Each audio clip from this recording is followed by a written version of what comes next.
Hello friends, welcome to Zana's Recipes. இன்னைக்கு நம்ம கோதுமை ரவையில பிரியாணி அல்லது கிச்சடி எப்படி பண்றதுன்னு பார்க்கலாம். அதுக்கு முதல்ல ஒரு கடாயை வச்சுக்கோங்க. 1 டேபிள்ஸ்பூன் நெய் சேர்த்துக்கோங்க.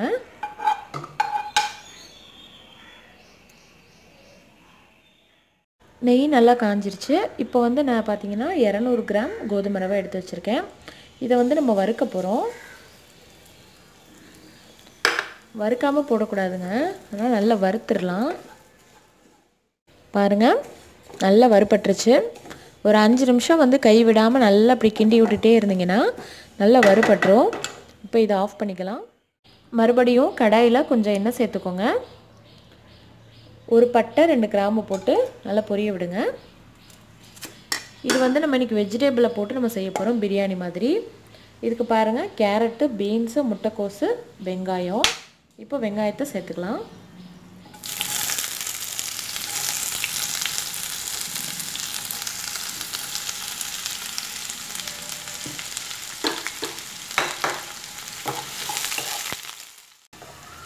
நல்லா வதங்கிட்டு இருக்கு.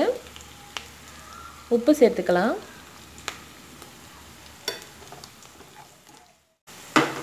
தக்காளி சேர்த்துக்கோங்க. பெரிய தக்காளியா இருந்தா ஒரு தக்காளி சேருங்க. சின்னதா இருந்தா 2 சேருங்க.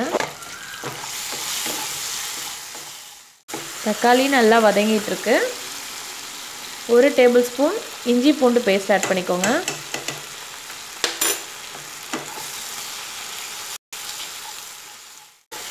இஞ்சி பூண்டு பச்சை வாசனை போயிடுச்சு. இப்போ கேரட்லாம் பாத்தீங்கன்னா கொஞ்சம் லேட் ஆகும் வேகிறதுக்கு. அதை ஃபர்ஸ்ட் ஆட் பண்ணிக்கோங்க. கேரட், பீன்ஸ் எல்லாத்தையும் ஆட் பண்ணிக்கலாம்.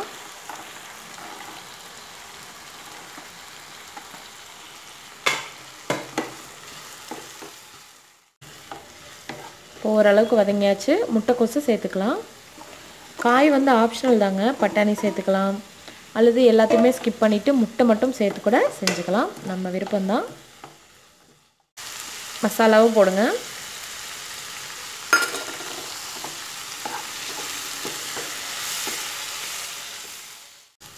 காய்கறி எல்லாம் ஓரளவுக்கு வெந்துருச்சுங்க. இப்போ தண்ணி சேர்த்துக்கலாம்.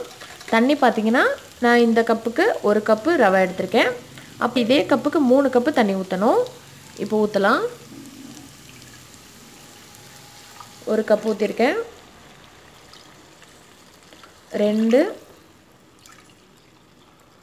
3 ஊற்றிட்டு கொதிக்க விடுங்க. தண்ணி கொதி வந்துருச்சு. கொதி ஒரு 2 நிமிஷம் கழிச்சு போடுங்க. உடனே போடாதீங்க. இப்போ நம்ம வறுத்து வச்சிருக்க ரவையை கொஞ்சம் கொஞ்சமா சேருங்க.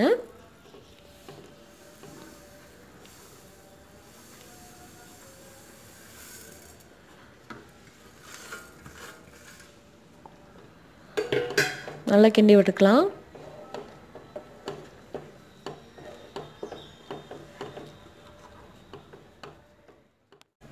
ஒரு 2 நிமிஷத்துக்கு மூடி வச்சிருங்க. இப்போ பாருங்க கோதுமை ரவை நிறைய தண்ணி குடிக்கும். பாருங்க நம்ம ஊத்தின தண்ணி எல்லாத்தையும் உறிஞ்சிருச்சு. இருந்தாலும் இன்னும் கொஞ்ச நேரம் மூடி வச்சு வேக விடுங்க.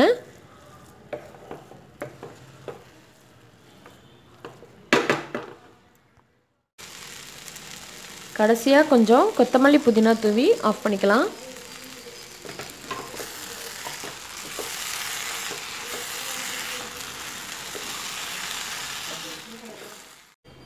பாருங்க சூப்பரான கோதுமை ரவை கிச்சடி ரெடி ஆயிருச்சுங்க. இதே போல நீங்களும் செஞ்சு பார்த்துட்டு உங்க கமெண்ட்ஸ் அண்ட் ஃபீட்பேக்கை சொல்லுங்க. வீடியோ பிடிச்சிருந்தா லைக் பண்ணுங்க. மறக்காம நம்ம ஜனாஸ் ரெசிபி சேனலை சப்ஸ்கிரைப் பண்ணுங்க. Thank you. Thanks for watching.